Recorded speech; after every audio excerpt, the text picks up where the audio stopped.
Morning everyone. बच्चों, आज हम आपके लिए क्लास थर्ड में हिंदी सब्जेक्ट में क्या लेकर आए हैं?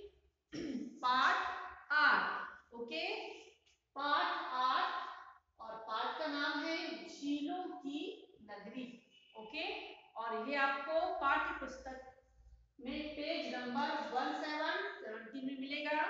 ओके, ये आपकी बुक है क्लास थर्ड हिंदी और इसमें पेज नंबर है 1717 में पार्ट 8 दिया हुआ है। ओके, और इसका नाम है पार्ट 8 का झीलों की नगरी। दिखाई दिया सभी को? लास्ट वीडियो में हमने पार्ट 7 कंप्लीट कर चुके हैं। क्वेश्चन आंसर, शब्दार्थ, वर्तनी, खालिस्तान, ये हमारा सारा वर्क हो चुका है। तो बच्चों, आप लोग पार्ट 7 को कंप्लीट कीजिए, लिख करके हमें सेंड करेंगे और उसे आप लोग लर्न करेंगे। ओके, और आज से हम पार्ट 8 स्टार्ट कर रहे हैं जिसका नाम है झीलों की नगरी। ओके, तो ये जो पार्ट है इसमें हम थोड़ा सा आपको संक्षिप्त में बता देते हैं कि झीलों की नगरी जो पार्ट है, इस पार्ट में राजस्थान के कश्मीर अर्थात उदयपुर की सुंदरता और उसकी विभिन्न विशेषताओं के बारे में इस पाठ में बताया गया है। ओके, तो आप लोगों को इस पाठ को ध्यान से सुनना है और घर में आप लोगों को इसे पढ़कर भी देखना है। ओके, तो बच्चों ये बताइए कि आप लोगों ने कभी झील देखी है क्या? झील क्या होता है?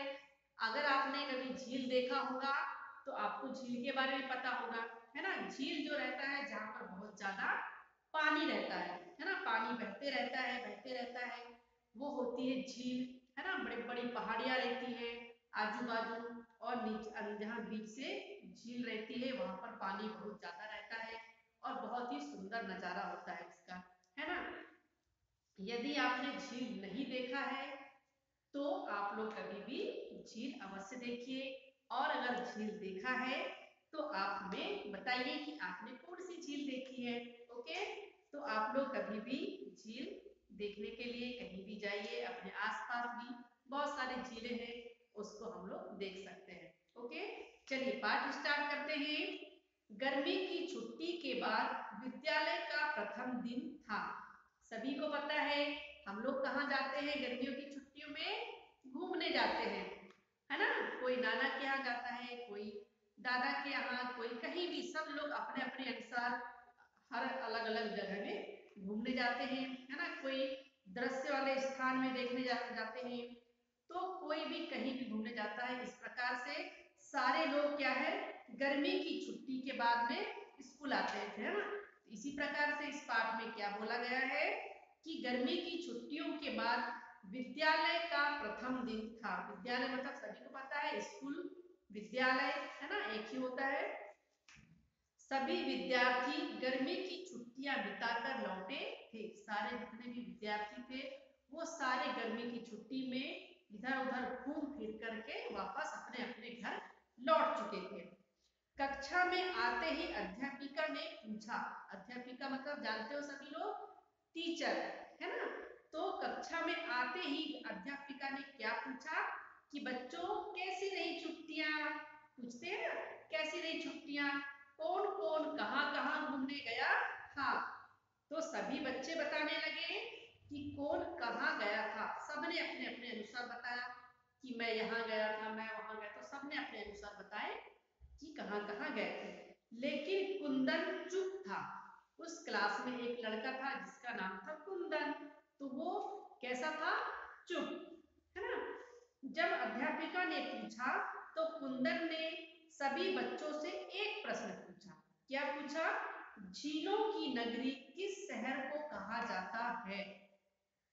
उसे कुछ दिन पहले ही संसार के सबसे सुंदर नगर में शामिल किया गया है। किसने बोला? ये कुंदन ने सब बच्चों से पूछा कि झीलों की नगरी किस शहर को कहा जाता है और उसे कुछ ही दिन पहले संसार के सबसे सुंदर नगर में शामिल किया गया है।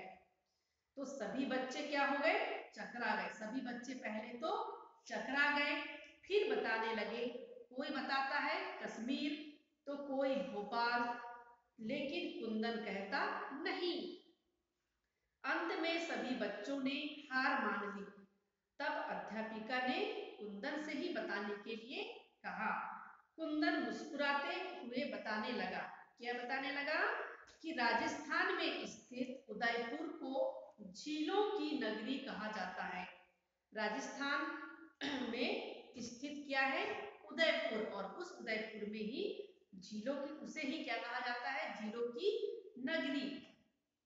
उसे हाल ही में संसार के सबसे सुंदर नगर में शामिल किया गया है। लेकिन उसे झीलों की नगरी क्यों कहा जाता है? ऐसा किसने पूछा? सौरभ ने। सौरभ ने प्रश्न किया कि उसे झीलों की नगरी क्यों कहा जाता है। हमारे उदयपुर में बहुत सारी झीलें हैं, जैसे कि पिछोला झील, स्वरूप सागर, गोवर्धन सागर, फतह सागर, दूध तलाई, रंग सागर, कुमारी तालाब आदि। सब एक दूसरे से जुड़ी हुई हैं। एक का पानी कम होने पर दूसरी झील का पानी उसमें अपने आप आ जाता है। यह वास्तुकला का सबसे अच्छा नमूना है। इन झीलों को उदयपुर की 7 बहनों के नाम से भी जाना जाता है, और यह जल संरक्षण का भी बहुत अच्छा उदाहरण है। इसी कारण उदयपुर को झीलों की नगरी कहा जाता है। इसकी सुंदरता को देखकर इसे राजस्थान का कश्मीर या राजस्थान का स्वर्ग भी कहा जाता है। ये किसने बताया? ये बताया उसने, कुंदन ने, है ना। तो इस प्रकार से क्या बताया उन्होंने कि उदयपुर में बहुत सारी झीलें हैं। कौन कौन सी झीलें बताया उन्होंने? पिछोला झील, स्वरूप सागर, गोवर्धन सागर, फतह सागर, दूध तलाई, हाँ, रंग सागर, कुमारी तालाब। इस प्रकार से कितने तालाब हुए? 7। तो इस 7 तालाब के ऊपर, सॉरी 7 झील के ऊपर ही इसका नाम क्या रखा गया है? 7 उदयपुर की 7 बहनों के नाम से इसे जाना जाता है ना। और ये झील कैसी होती है? मान लो एक झील अगर धोखे से पानी उसमें कम होने लगता है, तो दूसरी झील का पानी वहां पर आ जाता है। इस प्रकार से वहां पर पानी की कमी कभी भी महसूस नहीं होती, और इसलिए उसे जल संरक्षण का भी उससे बहुत अच्छा उदाहरण माना जाता है। और इसी कारण उदयपुर को झीलों की नगरी कहा जाता है। और इसकी सुंदरता को देखकर इसे क्या क्या नाम दिया गया है? राजस्थान का कश्मीर या राजस्थान का स्वर्ग भी इसे कहा जाता है। ओके, तो इस प्रकार से आज हम पार्ट 7 में केवल बच्चों इतना ही पढ़ाएंगे। इसके बाद का हम आपको नेक्स्ट वीडियो में बताएंगे। तब तक आपको एक चित्र दिखाते हैं। ये आपके सामने चित्र दिखाई दे रहा है, और यही है वो झील, है ना। दिख रहा है सभी को? ये झील है उदयपुर की, है ना। राजस्थान के उदयपुर की झील है, और ये बहुत ही सुंदर, बहुत ही प्यारी दिख रही है। सभी को दिखाई दे रहा है? यस, हमें भी बहुत अच्छी दिखाई दे रही है। तो इसी झील के बारे में यहाँ हम लोग पढ़ रहे हैं, और इसे बोलते हैं झीलों की नगरी। इसे उदयपुर को बोलते हैं, है ना। उदयपुर को झीलों की नगरी कहा जाता है, क्योंकि वहां पर बहुत सारी झीलें हैं। चलिए, अब इसके बाद का हम आपको बच्चों कल नेक्स्ट वीडियो में पढ़ाएंगे। तब तक आपको हम कुछ शब्द दे रहे हैं, उसके हमें आपको शब्दार्थ लिखकर देना है। शब्दार्थ,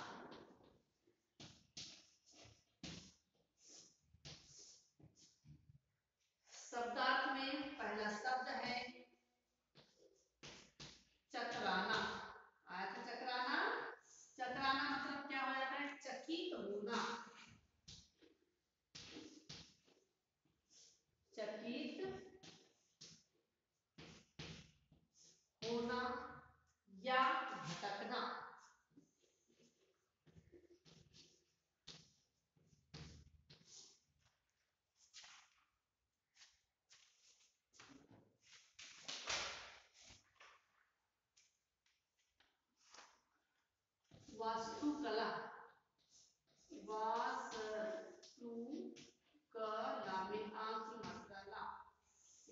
वास्तुकला।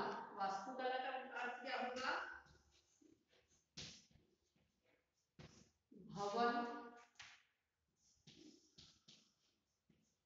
बनाने की कला।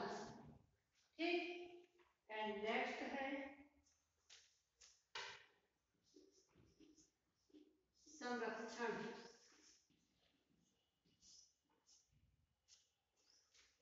संरक्षण मीन्स क्या होता है? रक्षा।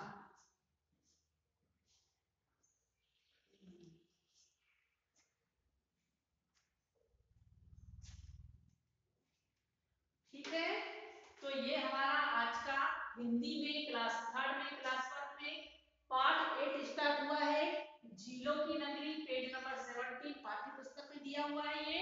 और इसके हमने 2 पैराग्राफ पढ़ चुके हैं बच्चों, समझ में आया कुछ आपको? और कुछ शब्द हैं जिसके शब्दार्थ हमने यहाँ पर आपको दिखाया है। इसे आप लोग अपनी हिंदी की नोटबुक में नोट करेंगे एंड उसे लर्न करेंगे। ओके, और आप लोग बच्चों पार्ट 8 को पहले से भी पढ़ के देखिए, इसे पढ़कर रखना है तो आपको बहुत अच्छे से समझ में आएगा। पार्ट 8 को आप लोग घर में पढ़कर देखेंगे और जब हम पढ़ाएंगे तो आप लोगों को ये समझ में अच्छे से आएगा, है ना? और आप लोग डेली लर्न करते रहिए, पढ़ते रहिए और हमें लिख कर सेंड करते रहिए। Okay, thank you.